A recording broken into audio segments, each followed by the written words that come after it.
Bismillahirrahmanirrahim. Assalamualaikum warahmatullahi wabarakatuh. Alhamdulillahirabbil alamin. Allahumma shalli wa sallim wa barik ala sayyidina Muhammad. Rabbi israh li sadri wa yassir li amri wa hlul 'uqdatam min lisani yafqahu qawli. Rabbi zidna ilman warzuqna fahman. Allahumma shalli wa sallim wa barik alaihi amma ba'd. Baik, rekan-rekanku kelas 9 SMP Asdah, kita masuk pembelajaran selanjutnya di materi ilmu pengetahuan alam, di mana kita minggu lalu liburan ya karena lebaran ya, hari Jumat. Cuman hari Selasa kita ketemu, alhamdulillah saat ini juga kita ketemu. Masih suasana lebaran, maka dari itu mohon maaf lahir batin ya. Semoga kita tetap dalam keikhlasan, keridhaan, juga ke dalam naungan dan lindungan Allah Subhanahu wa taala. Dan tetap kita mengucapkan rasa syukur alhamdulillah karena kita diciptakan sampai saat ini masih dikasih nafas. Ya, kalau nggak ada nafas berarti udah wafat. Baik ya. Di situ saya akan lanjutkan pembelajaran yang kemarin tentang sistem reproduksi manusia ya. Kenapa kelas 9 lebih banyak dari sistem reproduksi? Nanti kalau kita berlanjut di pelajaran kelas 10 SMA atau SMK ataupun yang lain sebagainya, kita akan mempelajari itu kembali. Cuman secara singkat saya mengasih informasi sampai sekarang ini. Baik ya. Saya masuk ke materi. Baik, saya hilangkan dulu sambutan saya. Di sini saya hilangkan dulu background saya. Oke. Nanti dulu saya pinggirkan dulu ya fisik saya biar kelihatan ya. Oke. Selanjutnya saya tampilkan Windows saya.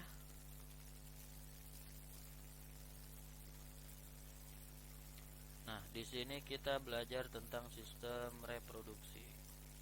Sekarang babnya adalah kehamilan.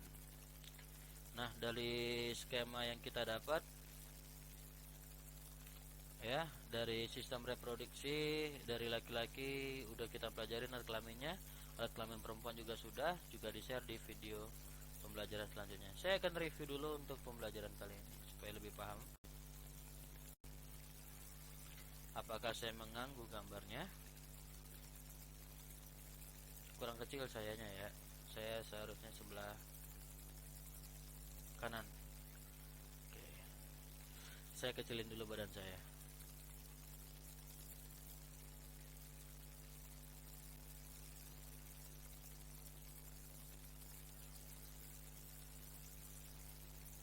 Biar kelihatan. Saya taruh di sini ya. Saya kecilin lagi nih badan saya. Oke.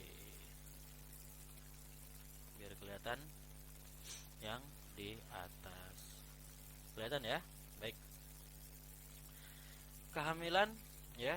Setelah kita membuahi suatu ovum ya, dari reproduksi laki-laki, alat reproduksinya mengembangkan zigot itu sperma jadi zigot nanti langsung ke kehamilan.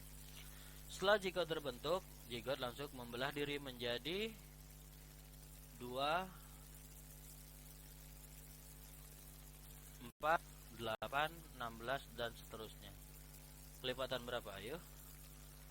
Kelipatan 2. 2 pangkat 1, 2 pangkat 2, 2 pangkat 3, 2 pangkat 4. Nah, kenapa kita bermiliaran di dalamnya? Ya kan satu zigot aja udah nyampe banyak, makan lebih 2 pangkat N dah. Kalau kalian tahu N itu tidak bisa dikatakan konstanta ataupun tidak terhingga. Dalam waktu bersamaan dinding rahim menebal penuh dengan pembuluh darah siap menerima zigot. Nah, jadi dinding rahim itu akan penuh ya. Nanti semuanya akan penuh dan siap menerima zigot yang datang. Jadi ovum ya, terus di sini ada sperma masuk, jadi zigot membelah diri lagi jadi banyak dan bentuklah si rahim itu menebal. Nah, inilah yang mengakibatkan melendungnya dalamnya perut ibu kita. Zigot menempel pada dinding rahim untuk berkembang. Zigot berubah menjadi embrio. Nah, setelah jadi setelah dibuahin zigot nyampe, nah jadilah embrio di dalam dalam rahim ibu kita itu sendiri. Baik ya. Ini kehamilan. Terbentuklah selanjutnya plasenta dan tali pusar sebagai penghubung antara embrio dengan ibunya. Nah, tali pusar inilah sebagai penyambung keturunan dari ibu kita. Nah, jadi kita itu kalau udah kita lahiran ada tali pusarnya ya. Terus ada udel ya, udel itu yang di tengah perut kita ini kelihatan, kalau nggak kelihatan dirasain aja. Nah, itulah sebagai kita penghormatan kepada ibu kita yang telah dilahirkan. Karena garis penyambung dari ibu kita ya, garis keturunan penyambung dari ibu kita adalah di pusar. Makanya kalau kita tidak ada pusar berarti kita anak siapa? Ya, itulah penyambung dari ibu kita. Ya. Embrio dikelilingi cairan amnion untuk melindungi dari bahaya benturan. Ya, jadi di dalam canggihnya Allah itu setelah embrio itu sudah menyentuh dinding rahim, maka embrio dikelilingi cairan amnion. Amnion itu melindungi dari bahaya benturan. Makanya kalau untuk sender atau untuk tidur kita masih nyaman-nyaman aja karena dikelilingin oleh amnion. Ya, kayak bungkusan ya.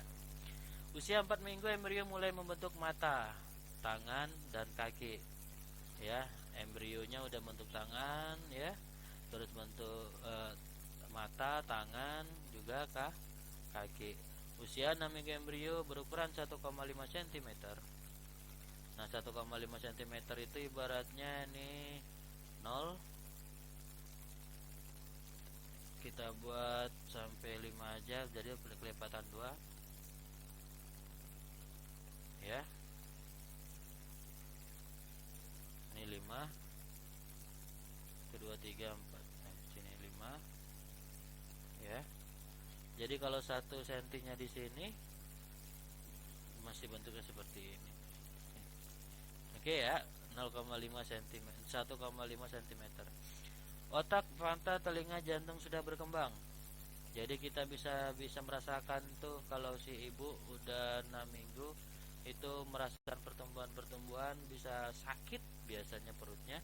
Di situ ada perkembangan sendiri. Embrio berukuran 1,5 cm membentuk otak, mata, telinga, jantung sudah berkembang. Jadi kalau kita 6 minggu berarti 1,5 bulan itu ada detak jantung sendiri di perutnya ibu atau di rahimnya ibu, maka itu embrionya udah mulai berkembang, membentuk otak, mata, telinga, dan jantung. Otak, mata, telinga, dan jantung. Kenapa bisa muncul ilmu seperti itu? Ya karena tadi udah ilmu kedokteran udah menemukan USG tadi. Jadi bisa diprediksi 6 bulan sampai 7 bulan sampai 9 bulan ya. Sebagainya. Baik, tangan dan kakinya beserta jarinya mulai terbentuk. Nah, jadi 6 minggu tangan sama jari juga bisa terbentuk. Baik ya. Usia 8 minggu embrio sudah memiliki organ lengkap. Nah, embrio berubah menjadi janin. Jadi setiap 8 minggu ya, kehamilan, maka kita bisa melihat janin ibu ibu kita udah bisa merasakan pergerakan dari bayi yang ada di dalam rahimnya itu sendiri.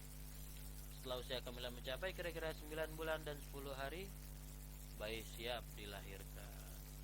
Jadi kalau 8 minggu itu kita bisa menentukan jenis kelamin. Oke, paham ya? Nah, pergerakannya seperti ini sampai 9 bulan ya. 56 minggu. 56 bagi 4 berapa? 9 bulan. Nah, ini tadi bentukan dari zigot, embrio. Ini sudah embrio, zigot sudah masuk sini. Embrio pecah menjadi banyak, terus menyentuh dinding rahim menebal, ya. Terus di sini membentuk lapisan untuk embrio tadi. Nah, di sini bentuklah skema-skema kerangka manusia itu sendiri. Setelah 6 minggu sudah keluar kepala, tangan, kaki, ya. Mata dulu baru kaki, baru otak. Nah, situ setelah 9 bulan maka siap-siap dilahirkan. Nah, paham ya? Lebih nyatanya seperti ini. Jadi kita patut syukur ya masih bisa dilahirkan. Ya, banyak di antara embrio-embrio yang lain yang terkalahkan oleh kita.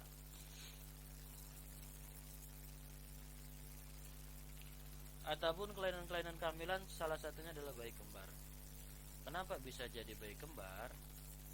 Ya, karena situasi dari bayi kembar itu sendiri, embrionya menyatu di dinding rahim secara bersamaan, ya. Nah, bayi kembar seperti ini. Selanjutnya menstruasi. Bila ovum tidak ini selanjutnya tentang penyakit dari, bukan penyakit sih, gejala-gejala dari alat kelamin itu sendiri. Untuk tadi kehamilan bisa jadi kembar itu suatu nikmat, ya. Dan menstruasi juga, bila itu intinya menstruasi itu mengeluarkan darah kotor yang ada dalam rahim kita. Ya, bila ovum tidak dibuahi, dinding rahim yang telah menebal dan penuh dengan pembuluh darah akan rusak, luruh dan runtuh. Bersama-sama dengan ovum, jaringan tersebut dikeluarkan melalui vagina dalam proses menstruasi. Ya, jadi dinding rahim yang telah menebal setiap bulannya karena tidak dibuahin, ya,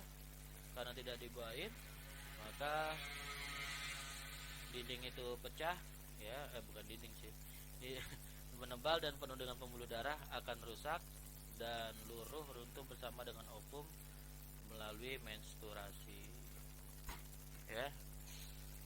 Itu caranya menstruasi. Allah Maha Penyayang kepada semua manusia, apalagi wanita, supaya suburnya manusia itu karena dilihat dari perkembangan dari rahimnya itu sendiri, ya.